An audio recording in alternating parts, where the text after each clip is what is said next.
have a very difficult task, and the task is that I need to set out in front of you what happened with respect to partition. In other words, I need to set out in front of you pretty much what you study in O-levels, Park Studies, or intermediate or metric Park Studies, etc., in one go, in one lesson. So it's a lot of work, and I prepared a lecture with about 40 slides to get through that. And so we're going to go over the slides. Now, the thing about presenting what will be, as you'll see, maybe about 200 odd years of history is in one go, is that there will be lots and lots of details, sadly, which I will have to leave out, and lots and lots of important personalities that I will not be able to discuss. Bhagat Singh, for example, is one of them, and many others. And so everybody will feel a bit unhappy that in the discussion of history, certain what you may consider to be very vital aspects of history have not been discussed. But keep in mind that what I'm trying to do in this narrative and in this discussion of history is not to give you a kind of complete history, but really is to give you a grounding so that we are able to better understand and judge and think about the two articles that we have read today, or we were at least supposed to have read today. The first one is by Asma Barlas, and the second one is by Ayesha Jalal. Now, the debate about partition goes on and has been going on for a very long time. It's going on in India and it's going on in Pakistan. And most of the debate isn't really over, or actually none of the debate is really over what the facts of this history are, because the facts of this history are quite well recorded. Everybody knows what happened and so on. But certain people emphasize certain aspects, other people emphasize other aspects, and that kind of changes the narrative, obviously. But the more important thing is to understand that whoever is writing this history from a certain point of view, and from the interest of a certain community of people in the back of their minds. Sometimes it's in the back of their minds, sometimes they make it very explicit. So for instance, if you're viewing this history from the point of view of, well, what was in the interest of the Muslims as a whole, you will definitely come to certain conclusions about the same facts. And if you're viewing this history from the perspective of, well, what was good for Hindus as a whole, then you'll come to some other conclusion. And if you view this history from the point of view of, well, what was good for Indians as a whole, you might come to some other conclusion. And if you view this history of what was good for poor Indians as a whole, you'll come to some other conclusion. Or if you view this history from the point of view of what was good for the Ashrafi Muslims or the Ajlafi Muslims or the Punjabis, what was good for them, or the Bengalis, what was good for them, etc. So every view that you have of this particular history is not contended because the facts of this history are contended. Not at all. This is a very well recorded aspect of 20th century history. Everybody knows what the major conferences were, what the major debates were. They're all written down, they're all in writing, etc. This is not ancient history we're talking about, so it's all very well documented. But the point is that you look at those incidents from the interest of a certain group or community, and that's what colors the perception. Now, it's kind of difficult for us to conclude from within the framework of just the events of South Asian history or Indian history, what perspective is the best one, what perspective we ought to take, because for that we will have to go into far deeper questions of that, well, what perspective should we view all of history from then? That opens up the question. If you're going to view something from the perspective of Muslims, well, Muslims didn't exist before the 7th century, so what perspective, then you don't have a perspective on history before that, which would be kind of weird, right? So, and so on. So my point is that we would have to get into a lot of other debates, which are methodological, epistemological, ontological, etc., which require which cannot be solved in the context of this course and in this particular lecture today. There are various perspectives on how to view history, but this is not sufficient. There isn't sufficient time for me to be able to elaborate on all of them or to be able to resolve that debate so simply. But I think one perspective that you can appreciate perhaps is that everybody can appreciate, I think, whether you're in favor of the Muslim community or the Hindu community or both communities or some third community or whatever, is the idea that all of India was under colonial occupation. And that colonial occupation implied certain things about our political rights, social cultural rights, and about who we were and history and agency and so on. And I think today in history, about 70, 80 odd years later, we can all safely say that colonialism was not a good system. It ought to have been overthrown. It ought to have finished. It ought to have ended. And Indians, whether they were Ashrafi or Ajlafi or whoever they were, ought to be able to rule their own country and determine their own affairs without outside interference. I think one can easily agree with that particular premise. Even though there is a lot of interesting things to say about that as well, but we can, I think, broadly agree with that, because that also is the verdict of history. The verdict of history also is that colonialism as a system was destroyed, displaced, and overthrown all over the world, and that everybody today is on the same page when they say that was a good thing. It was an important thing, it was an important step, and it was a good step. So we can view this history from the point of view of an anti-colonial lens, and that would arguably be the best. But still not so simple, because as you'll see as I go through the presentation today, there will be lots and lots of complications. So even though this course is about South Asian history, but I'm going to have one quick slide on European history, because most of this particular phase of South Asian history revolves around the concept of nationalism, whether it's Indian nationalism or it's Muslim nationalism or it may be some other kind of nationalism, etc. But nationalism is one of the central ideas, paradigms that that's getting people moving in this period of history. So what is nationalism? What does nation mean? Well, you might be surprised to discover that the term nation is not an ancient term. The word is not an ancient word. The concept is not an ancient concept, even though now today we think, oh, well, nations have always existed. We think of this becomes so naturalized that we think of nations as always having existed.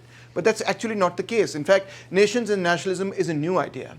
The Prussian scholar Johann Gottfried Herder, who lived between 1744 and 1803, originated the term in 1772. That's not a long time ago. You might say, sir, that's a very long time ago. Kya keh rahe hain aap? But it is not a long time ago on the scale of world history. It's just yesterday on the scale of world history. In his treatise on the origin of language, stressing the role of a common language. So you can already see that the treatise was on language, and therefore his whole idea of what a nation constituted was a community of language. People who spoke the same language were people of one nation. In the English language, the word nation only dates to 1798, so very, very recent. To give you an idea, this is around the period of the French Revolution that the term becomes popular and becomes a big political term, right? So as a political force, nationalism emerged and developed in the 18th century, specifically with the American and with the French Revolution. That's when the idea of the French nation, the American nation, becomes a very strong, unifying, and you could say mobilizing political force. It becomes a major political force. So what is nationalism? What is nation? It is basically a community organized around language, and what allowed the community to become organized around their language was the development of the printing press. Try to understand that obviously if two people get together and they speak the same language, then they know the same jokes. Yeah, they can communicate with each other very easily. If I sit down with a French person and I'm like, oh, like, he'll say something in French, because I don't speak French, so I can't respond in French. The point is that if I crack a silly Punjabi, semi-raunchy, suggestive kind of joke, he won't get it. He's like, monsieur, this is a bit sexist, or something, right?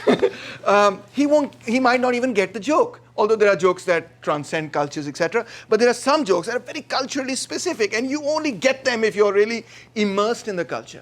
So what I'm trying to say is very simple. People who speak the same language find it very easy to communicate with each other. And people who don't speak the same language find it very difficult to communicate with each other. There was no Google Translate back then, etc. So you'd have to get an interpreter, and that's not available, and so on. So people of one language can very quickly feel like they are connected because they can communicate much more easily. It's not complicated. But if before the 18th century, people who spoke one language didn't necessarily feel connected, it's because they were not connected.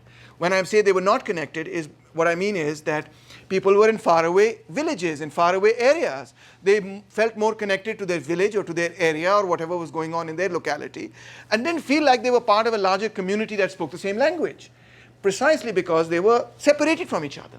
What brought them together then, what allowed them to communicate with each other, what made them feel like, oh, we are French, we speak French, is the fact of the establishment of a French press or a German press or an English press.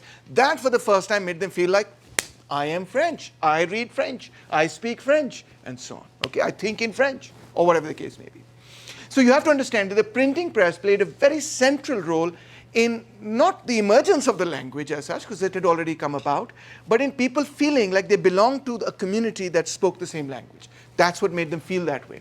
And this is what Benedict Anderson refers to as an imagined community. Why is it imagined? It's imagined because actually it's not a community. You don't never meet those people.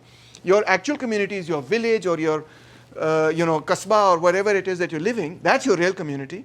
But you feel like the wider community is part of your community as well. Like, for example, yesterday, I'm sure many of you got together to watch the match.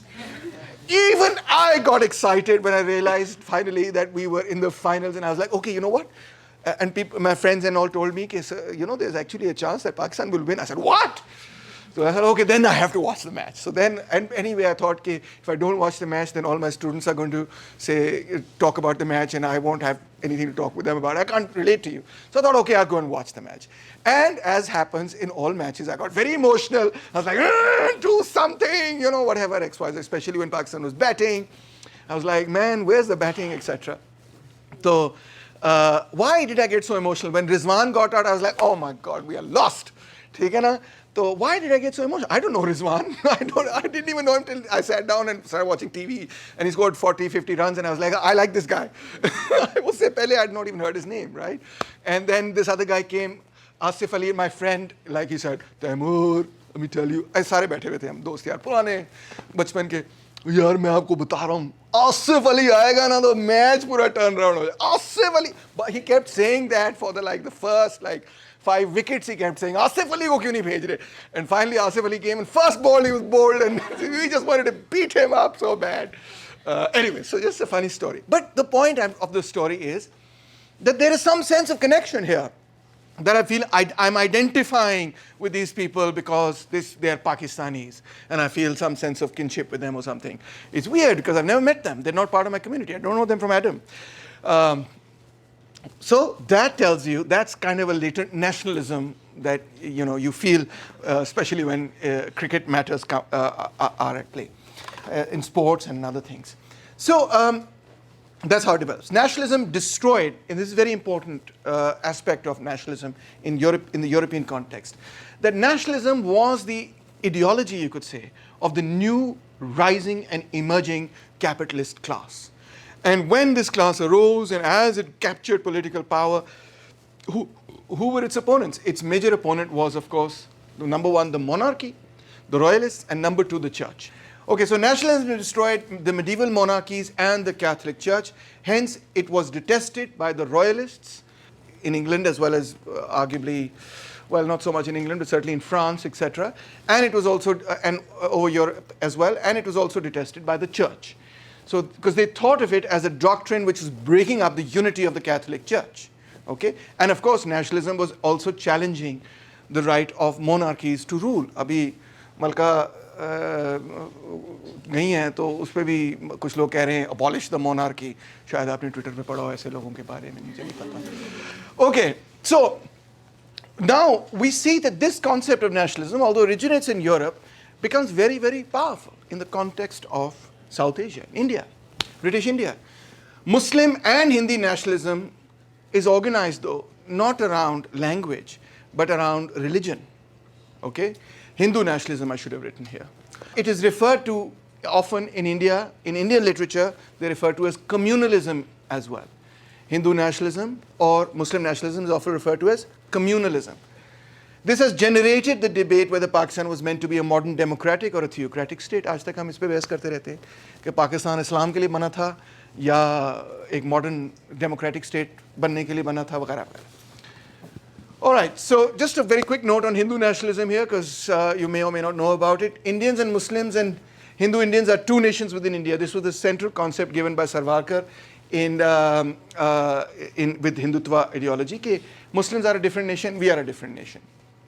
He developed this ideology in 22. He argued Hindus and Muslims were two separate nations. Ironically, he was what you call a Hindu atheist. Hinduism also has a branch within it, which is a materialistic kind of Hinduism, which is a kind of atheistic kind of Hinduism. So it's very, very interesting. And it's part of the Hindu religion as such. It's not outside. It's not like you're a mulhid or something from Hinduism if you believe that. It is part of the Hindu religion. Because the Hindu religion is, unites within itself like so many different narratives that it's quite interesting, complex, and diverse for that reason as well. Later, Muslim League took up the same idea, and in 1980s, we were at least taught that Pakistan was created to be an Islamic state, not just to be a Muslim state, but to be an Islamic state. So the interesting thing about Sarwarkar is that in 1939, when I'm skipping ahead just to tell you a little about Hindu nationalism, and then we'll skip back. In 1939, when the Congress resigned from its ministries over the Second World War, they also joined hands with the Muslim League to form governments in Sindh, NWFP, and Bengal. And under Sarwarkar, the Hindu Mahasabha openly rejected and boycotted the Quit India movement, that is the anti-colonial movement. And he and his friends or whatever were charged with the assassination of Gandhi, and one of them did in fact assassinate Gandhi. So Hindu nationalism started out in the 1950s or late 40s with the biggest accusation you could find against it, which is that these are the people who killed Mahatma Gandhi, who liberated India.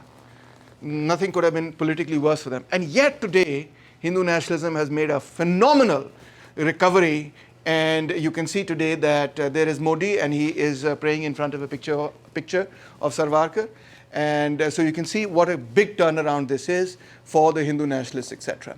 I gave you some idea of their coalition. So here's the coalition in Sindh. Hindu Mahasabha members joined Ghulam Hussain Hidayatullah's Muslim League government. In the NWFP, Hindu Mahasabha members joined hands with Sardar Aurangzeb Khan of the Muslim League to form the government in 1943, and so on. And in Bengal, the Hindu Mahasabha joined the Krishak Praja Party. Now, why did this happen? This happened because, interestingly, the Hindu nationalists were anti-Congress and the Muslim League was also anti-Congress. So the enemy of my enemy is my friend. वाली philosophy के साथ उन्होंने Muslim League को भी support किया. How interesting? Didn't know that, did you? All right. So, okay. Now let's come to the question that we are more concerned with, which is Muslim nationalism. So I'm going to start with Muslim rule in India. Now this extends back nearly 1,000 years, okay? Muslim rule in India was not a theocracy. It was not what you will call an Islamic state in any sense. Although sometimes they call themselves as an Islamic state or whatever. Like for example, Akbar called himself Khalifa and so on, and others did as well. Shah Alam did as well. But really they were not. In fact, they were in a certain sense beholden to the Usmani Khilafat, and they considered the Usmani Khalifa to be their overall Khalifa.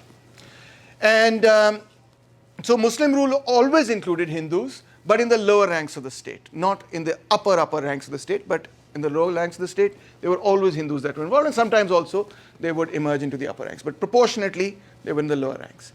Muhammad bin Qasim, for example, the first Muslim conqueror of Sindh, had to appoint Brahmins to collect jizya, the poll tax from non-Muslims.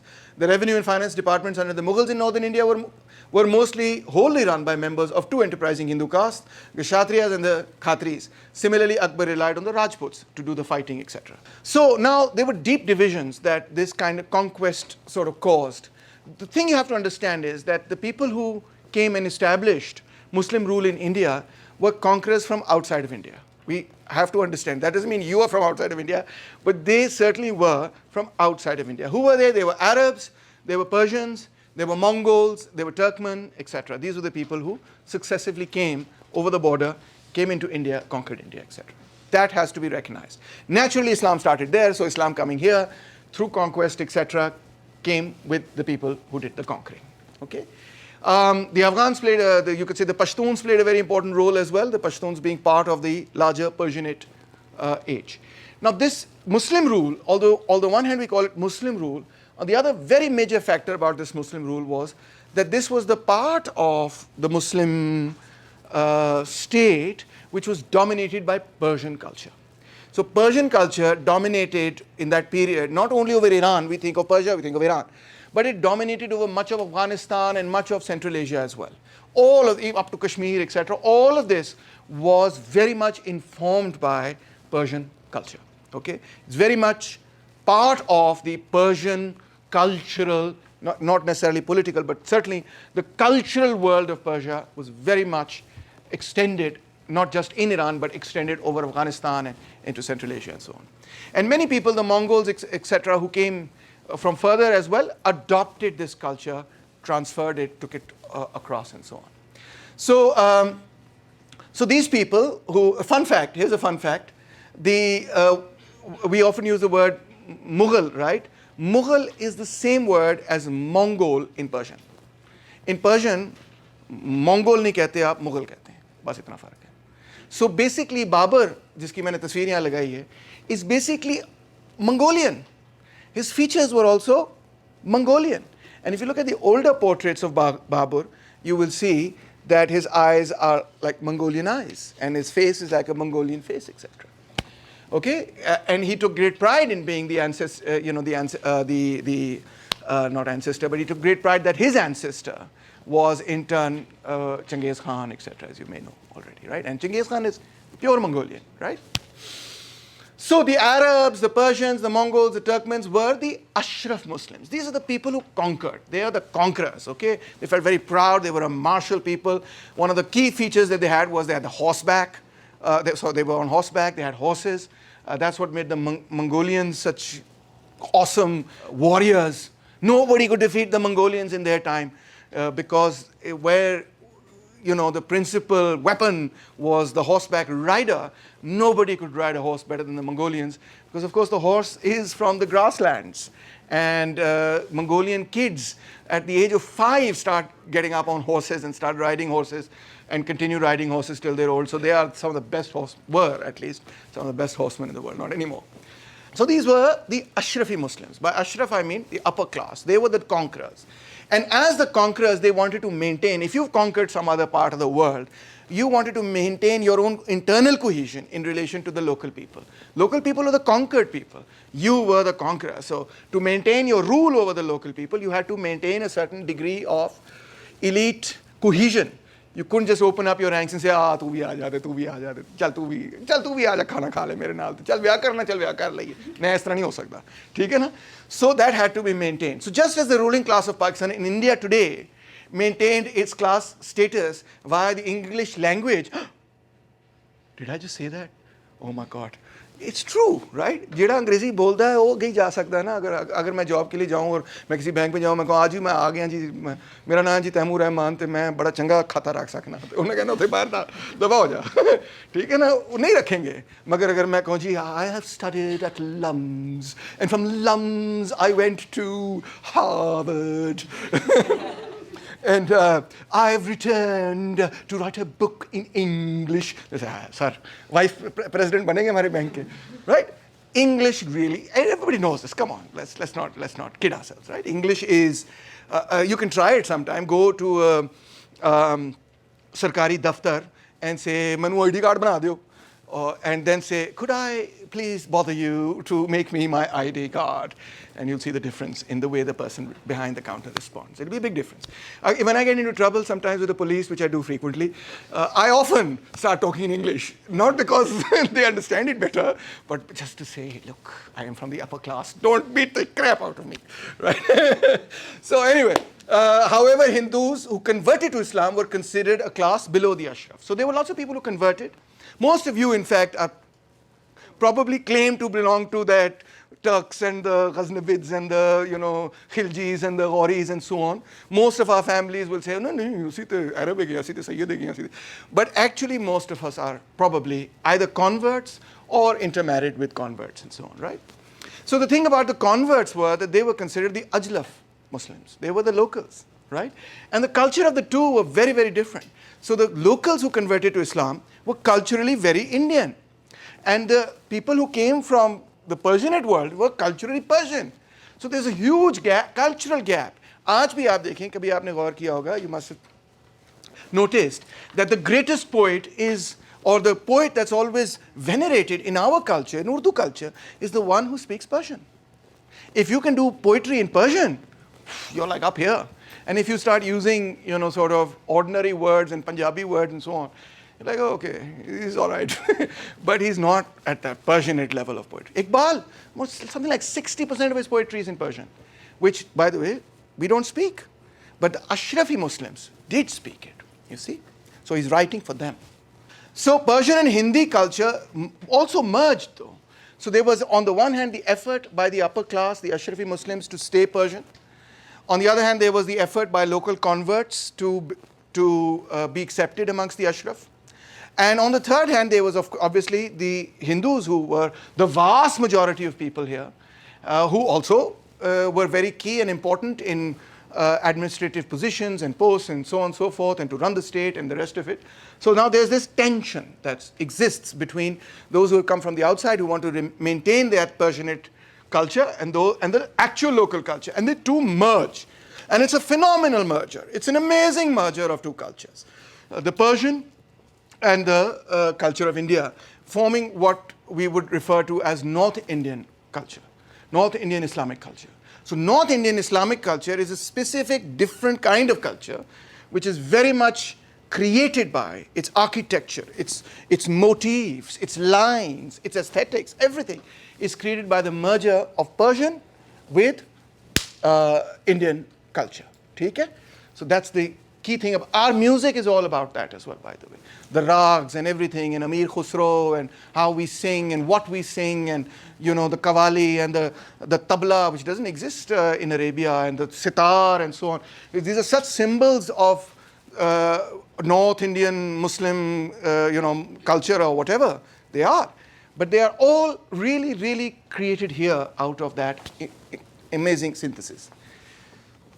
Okay, so now let's look at some early Muslim rebellions as the British came and destroyed the Mughal Empire, humiliated them, basically gave them, put them on a little pension and so on. Not pension, what do you call it? A wazifa or whatever, right? And basically destroyed them, completely destroyed them. Slowly and over time, not immediately, but slowly and over time, their power continued to improve, and the Mughals declined.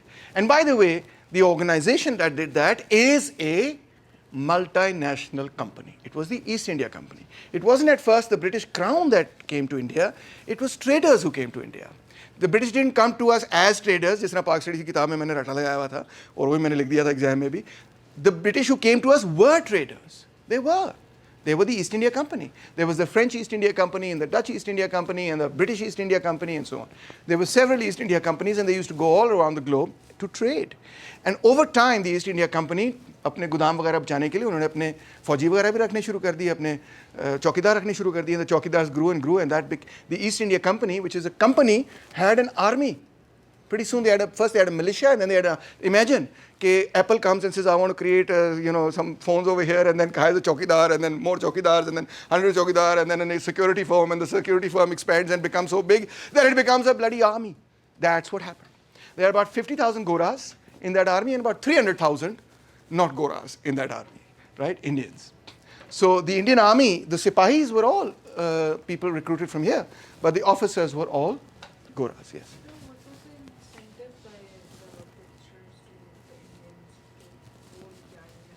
They paid them. They paid them. Like you do with any Fauji. You have any army. And there was lots of people like, yeah, Naukri changi, theek hai, I'll do it. No problem, right?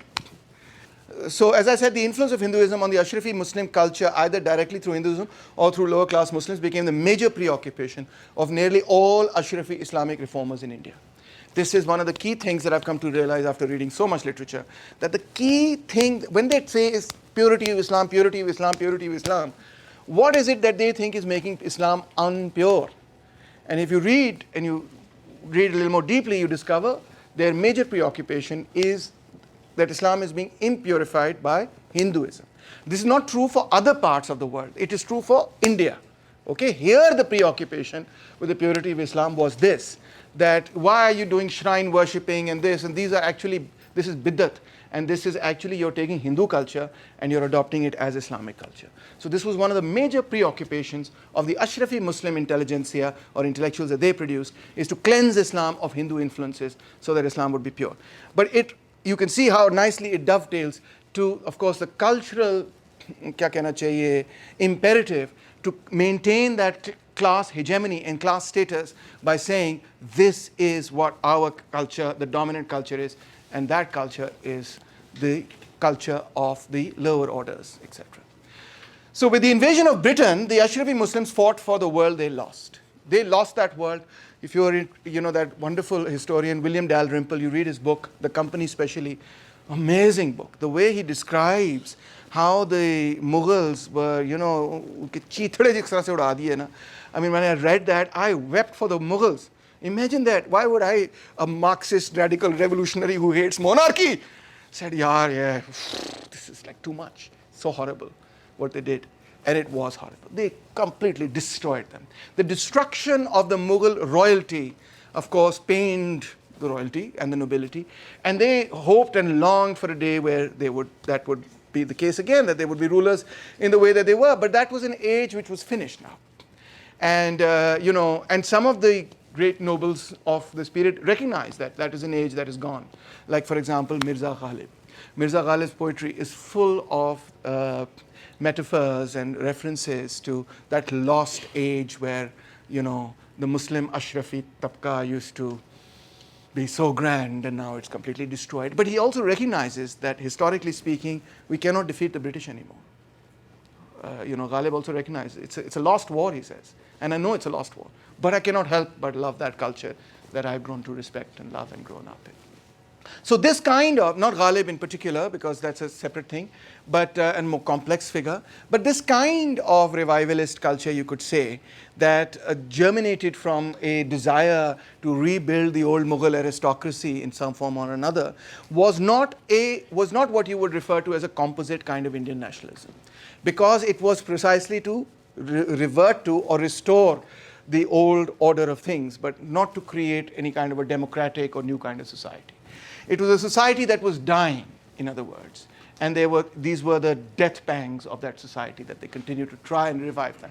But the death pangs of the old society also become the birth pangs of the new one, and that's an interesting contradiction itself. All right, so Shah Waliullah in the 18th century was critical of the customs and beliefs borrowed from Hinduism, as you can expect. And he was so obsessed with the threat to Indian Islam that he welcomed the invasion of Ahmad Shah Abdali, from across the border, etc. And his son, Abdul Aziz, argued that it was abhorrent to true Muslims to learn the English language. So there was a complete rejection, you can see, of everything that the British stood for. This is not who we are going to fight them, and so on. Then you have Sayyid Ahmad Barelvi, jiske latest leader Khadim Hussain Rizvi, abhi guzre thodi der pehle, aapko unke bare mein pata hoga. TLP, the organization, looks to him as their father figure. In 1825, Sayyid Ahmad Barelvi reached Char Sada, you know where that is? That's in Khyber Pakhtunkhwa, and declared a jihad against Ranjit Singh as a prelude to fighting the British. So he fought Ranjit Singh, and the Barelvis created a small theocratic state for a while, but it was difficult to control his Pathan followers, and he was killed in 1831 along with his followers, and that state after that collapsed. But of course, the state created the inspiration for many of his followers to continue. Both these authors, by the way, tend to be very, very, want to cleanse Islam from Hinduism on the one hand, but also tend to be very, very anti-Shia. That's all there in their original texts, okay? They tend to be very anti-Shia because they want to restore Sunni Islam, okay? Okay, then we have Sayyid Mir Nisar Ali, who was influenced by Sayyid Ahmad Barelvi. He organized the Muslim peasants against Hindu landlords and also fought the British. This is in Bengal. So in Bengal, there were the class structure of Bengal was such that the peasantry, the lower orders, had turned and become Muslim. They had converted to Islam because they wanted to escape their lower class status. So they said, all right, we're going to join up with the Mughals, etc. And the upper orders remained Hindu. So the landlords were Hindu and the peasantry was Muslim. So when these revivalist movements began in Bengal, they also became class movements. They were also against Hinduism, but they were also against landlordism, which they associated as one and the same thing in Bengal. Then you have Haji Shariatullah, who founded the Faredi sect in Bengal. He equated Christian rulers with kafir and declared that India was a Darul Harb, which means an abode of war. And because it was a Darul Harb, then Friday prayers could no longer be performed as public prayers, etc. And they stood for the eradication of Hindu elements from Indian Islam, such as visits to shrines of saints, planting banana trees around houses, and ceremonial dances. The movement grew rapidly under Shariatullah's son, Dadumia, until it could count on almost 1/3 of the Muslim population of Dhaka among its adherents. So it was a very powerful, very big movement, peasant movement, but Islamic revivalist in terms of its understanding and ideology. Okay, so some of the central features of this movement. The interesting thing is that number one, they all look to early Islam, but that has been the case since early Islam, that every reform movement has looked to the period of the Prophet and the Khulafai Rashidun mainly as the best periods of Islam, right? So they all look to early Islam, and what they look to in early Islam is the egalitarian spirit of early Islam and the simplicity and egalitarianism of early Islam. Those are two features that you see again and again repeated about early Islam: the justice, the simplicity, the egalitarianism. So, but this is what kind of egalitarianism is this? It's not a universal egalitarianism. It's a egalitarianism that has to be created within one community. And it's a kind of egalitarianism that's very strictly segregated between men and women, etc. And men and women don't necessarily have equal rights in this whole scenario, right? And so it's a kind, what I like to call it barrack communism. Even when you have an army fights best when it establishes the principle of communism. This sounds so weird to say, but it's the truth. If you think about an army, in an army everybody wears the same clothes, gets the same amount of money, more or less. Generals get a little more, etc. But they are supposed to live lives in common together. And the best generals are always in history considered to be the ones who slept with their soldiers and fought with their soldiers and were on the front lines and so on and so forth. So this I call barrack communism, right? So what that means is we will share dukh dard, we will share all the dukh dard together, but this is with the intent of waging war, and hence it is also a very, very Spartan kind of communism. It's what I mean by Spartan communism is we must give up the luxuries of life in order to and live together as brothers and fight together as brothers. So that's what it is, kind of barrack communism. And women are not part of the barracks, as you already know. So that's what this was. It was supportive of the Ashrafi cleansing of Islam from the influence of Hinduism and also Shiaism. And lastly, it was anti-British, but on the basis of a religious conflict, that they are Christians, we are Muslims, and they are kafir, and we are, on the right. So these are basically the ideological forerunners of what we today call fundamentalist Islam. The Taliban and the this and the that, etc., etc. They are not just, Indian agents running around like crazy or whatnot, and just, a bunch of crazy people or whatever. There is a long, long history behind the what we call the Islamic fundamentalist movement in Pakistan, or Islamic Orthodox movement in Pakistan. This is the history. So this is one stream of thought and opinion. Okay. Of course, it's impacted by modernity and everything that's going on in the world today. But it has its roots in a pre-modern revivalism within 18th century Indian history. They don't know it. It's not my fault they don't read history. They only read text, you see. They don't go into the history of it. Their methodology kind of makes them forget the rest of this. The TLP, you can love them or hate them, but the TLP are faithful to Barelvi's vision. They read him. For him, he existed just yesterday. He's not some ancient figure. They read him, they love him, they venerate him, they consider him like a saint, etc. Right? Same with Shah Waliullah and so on. So it's not that these people, to the secular crowd and the liberal crowd, it just boggles the imagination that Sayyid Ahmad Barelvi could be so important to somebody 200 years later. But it's not the case. It is important to them. You see? So that's why I say that you're not going into their minds to understand what they're thinking. A good researcher should go into their minds and see the world from their perspective. When you see the world from their perspective, you see how they view the world, what are the contradictions in the world, what is the problem that the world is facing today. That's what they see. Okay? The Deobandis and the Barelvis, what have they been fighting about? They've also been fighting about biddat. And they've all, they've also been saying the same thing, you're not Muslim enough, you're not Islamic. There's an obsession in Pakistan, let me tell you, with not being Islamic enough. You know this. You've experienced it, I'm sure, right? You know about it, right? We have to be Islamic. Every politician that comes says, oh, I am going to revive the original spirit of Islam because hum dur chale gaye Islam se. Every reformer, every thinker, except for maybe Muzammal Hussain or Hasan or whatever his name is, everybody else is on the same narrative over and over again, they repeat it. And it's been repeating for the last 1400 years, let me tell you. It's not like a new narrative or anything. It's been around for long. No, it's like an intellectual meme. It's not a scare. It's an intellectual meme that repeats because you really believe that that is the solution, right? So this obsession with countering biddat is born out, and in particular here. I don't think that you might find the same thing in Arabia, but in Saudi Arabia, they are very confident sort of in a different kind of way about their religion. Because ये तो हमारा मज़हब है. It was here that the Prophet sat, it was here that the Prophet ate, it was here that he fought. It's so immediate to them. But we are many steps removed from it. And in a culture which is also removed from it. So we are, for that reason, more obsessed about reforming our culture to make it more Islamic. And we think that is the solution. So this is not new. You can see the theme is old, much before modernism and postmodernism and so on and so forth, right? So that's where I think postmodernists are not correct in their assessment of what is really going on. But it emerges from there. But now it's changed. Because you see, now there are two kinds of Ashrafi Muslims, you could say. They are the pro-British Ashrafi Muslims and the pro-Islamic Ashrafi Muslims. और उनकी आपस में बड़ी सख्त लड़ाई है. The secular and the Islamists, they are the ones really contending. The dominant contention is between these two sections of the elite. Both are elite. One is the ascendant one, the other is in decline. But they are both.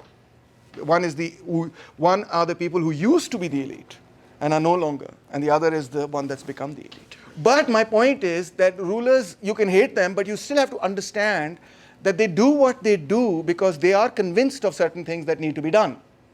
You may disagree with those things, but you cannot say about every ruler that they're insincere to whatever it is that they feel that they ought to do. That, of course, is one criticism. Stand-up comics love that. Shahzad, the Lum students would say, sir, yehi fact, yehi political science hai. But I would say, no, that's a poor way to look at history and political science. The better way to look at history and political science is to understand what they actually stood for and to look at how they tried to implement that. Now, where does the confusion come in? The confusion comes in that anybody who's actually actively engaged in politics always has to also compromise. You fight, you compromise, you fight, you compromise, you fight, you compromise. When somebody compromises, they say, dekha, he didn't really mean it. He meant something else. He wasn't really sincere to what he believed in. But it's not necessarily the case. Everybody in history is always, at some point, time or another, compromised, because nobody's a god. Only God doesn't have to compromise. All humans do. So, all right, to continue now. So all of these people were thought of as Wahhabis by the British and also as communists by them. This is so weird because the two things are completely opposite to each other. Any form of dissent, whether religious or political, is perilous to vested interests, he says. Right, sorry. Now the Indian Wahhabis are extreme dissenters in both respects. This is obviously Mr. Hunter who's saying it. Anabaptists. You know what an Anabaptist is? It's like a Christian communist. Okay? A Christian who believes in communism. Fifth monarchy men. This is the fifth columnist who were anti-monarchy. Abolish the monarchy wale log. So to speak, touching matters of faith, communists and red republicans in politics. ओए ओए मतलब जितनी उसके ज़हन में गालियाँ थी ना, उसने कहा सारी पे ठोक दो, चाहे वो गालियाँ एक दूसरे से contradict करें या ना करें. In some senses, he's very much like PTI today, or even like PMLN. I mean, that happens a lot in politics, that you will make contrary accusations against your opponents. But we have to see, forget about the rhetoric. You have to see what is he protecting? British colonial interests. So he'll use any means to defend those interests, use any argument as long as it strengthens the Brits. That's the key to understanding politics. Interests are what you have to look at. All right, so now by 1857 there is a mutiny. Big mutiny. What happens is that an Enfield rifle is introduced. The Enfield rifle has a specific cartridge that fits in very tightly. To fit that cartridge in very tightly, it has a very nice cap. And to get that cap off the cartridge, you have to bite it off, and then you put the thing in, and boom! And then a rumor spreads that the grease on the cap is made out of both things, pig as well as cows. Ab Musalman bhi upset or Hindu bhi upset. And they both get together and say, "Asi to nahi karange. Jo karna hai." And so a rebellion begins. They refuse to use the mini balls, etc. And it's a very, very bloody affair, and it spreads. This is in the East India Company की फौज, अपनी फौज. ठीक है ना, आप पीछे होके बैठ जाए, मुझे डर लग रहा है कि मैं आपके ऊपर हमला ही ना कर दूं फौज की बात करते करते. तो it's within their own army. Now the key thing about the army, the East India Company की बनाई हुई army, is it's a damn good army. It's a really good army. They fight in a very different way from the way the Mughals fight. The Mughals get on horseback and they say, okay, let's check out who has, guts. Charge. And it's disorganized, but it relies on numbers and so on and other things, and valor and chivalry and the rest of it, and sword fighting, although they also had guns. But anyway, cannons, etc. And their fighting relies on creating lines where the musket is loaded and reloaded. एक बंदा आगे fire करता है, ठक, फिर वो retreat करता है, एक और लाइन आगे आती है, वो फायर करते हैं, मीनवाइल ये राइफल अपनी रिलोड करता है, रिलोड करके वापस आगे आता है, फिर फायर करता है. इस तरह ठक ठक ठक ठक ठक ठक वो फायर करते हैं और जितनी मर्जी कैवलरी अटैक करे सारे की सारे को भून के रख देते हैं. That was the new way of fighting. And to create that discipline कि यूँ ठक ठक ठक ठक ठक आपने रिलोड करके जो है ना फायर करना है, वन आफ्टर द अदर. कभी कभी 3 लाइनें होंगी, कभी 4 लाइनें होंगी, बट वो कंटिन्यूसली ठक ठक ठक ठक ठक फायर होता रहेगा. To create that discipline, what do they introduce into military discipline? The drill. 1 2 3 4. The drill. ये जो मार्च करते रहते हैं ना 25 घंटे. जब मैंने JCC और NCC ज्वाइन की थी, जूनियर कैडेट कोर, कसम खुदा की मैंने सोचा they teacher how to fire a gun, कितना मजा आएगा. All they made us do for the whole year was march. Okay, we are going to march. तो ये जो मार्चिंग है ना, ये है to create that machinery that can fire like that. जब कैवलरी चार्ज हो रहा है तो आपने अपनी लाइन नहीं छोड़नी, वहीं खड़े होकर ठक फायर करना है, फिर पीछे हटना है. आप डर लग रहा है आपको कि आगे से कमबख्त घोड़ा आ रहा है, मगर आपने वहीं खड़े रहना है. आप आगे पीछे नहीं हो सकते. ठीक है ना. That discipline was created, and it was an effective fighting force because it was relying on an entirely new technology. And now this effective fighting force that allowed the British to conquer a country of 300 million people, such a huge massive country. In fact, they had the largest empire at that time. This machinery itself revolts against the British. You can imagine how upset the British were. They're like, this is mutiny. Ouch. And they were very upset. And what was everybody else saying? They was like, this is a war of independence. It's not mutiny. We're fighting for our rights. And it spread. It spread to, Delhi, Agra, Kanpur, Lucknow, वगैरह वगैरह. ठीक है? And now here's the biggest factor of them all. There were Hindus and Muslims in it together. All of them together. सारे इकट्ठे लड़े. और एक और मजेदार बात, किसको जाके उन्होंने फिर दिल्ली की थ्रोन पे बिठाया? The Hindu said, हमारा बादशाह तो बहादुर शाह जफर है, तुसी किधरों आ गए हो?